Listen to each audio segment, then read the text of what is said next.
Meet John. He is a 22-year-old competitive basketball player. One day, in the middle of an intense game, he collapsed. He had gone into sudden cardiac arrest. He was rushed to the hospital, where doctors were unable to resuscitate him. John, along with relatively few other athletes, had died of sudden cardiac death. You may be thinking, but John was an athlete. He must have been strong, agile, fit, healthy, so why did he go into sudden cardiac arrest? The idea that athletes represent examples of health and vitality is a widely held perception. Yes, there are clear health benefits to exercise, but people with underlying cardiac conditions who engage in exercise and athletic competition may, on rare occasion, experience sudden cardiac death, also known as SCD. This is known as the athlete's paradox. In general, the risk of sudden cardiac death approximately doubles during physical activity and is 2 to 3-fold higher in athletes compared to non-athletes. It is this fact, and the idea that athletes are all considered to be healthy, that can evoke strong emotions and disbelief in the general population.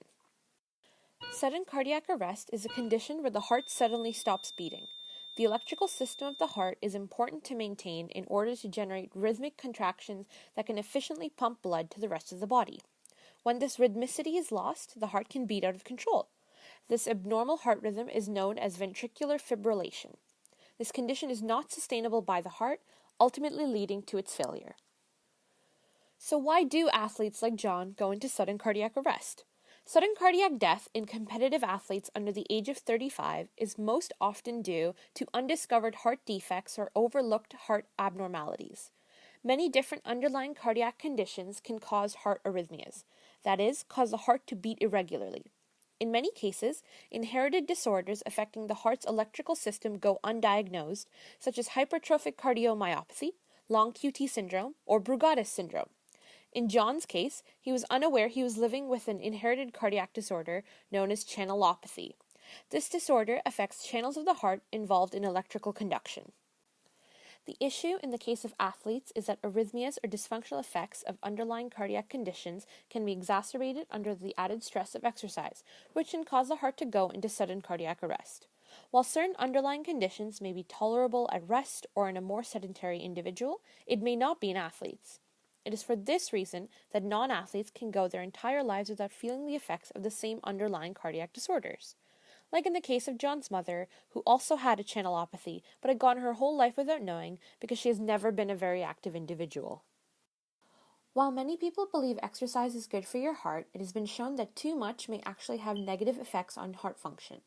In particular, very strenuous and long-term exercise, like running in a marathon, has been actually shown to induce atrial fibrillation, an arrhythmia of the atria leading to reduced cardiac output.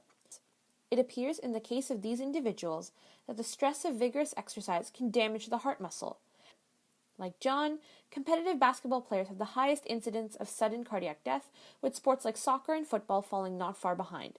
Also, reports indicate that black males appear to be at the highest risk. Many times, sudden cardiac death in athletes occur without warning. Some indications to watch for include unexplained fainting, family history of sudden cardiac death, shortness of breath, or chest pain. Although SCD is rare, its occurrence in athletes, like John, who are often young and presumably healthy, has a large emotional and social impact on the surrounding community. Further awareness needs to spread in order to debunk myths surrounding cardiac arrest in young, healthy athletes. Currently, considerable effort is being put forth to better understand the causes of SCD in athletes and to discover optimal strategies for prevention.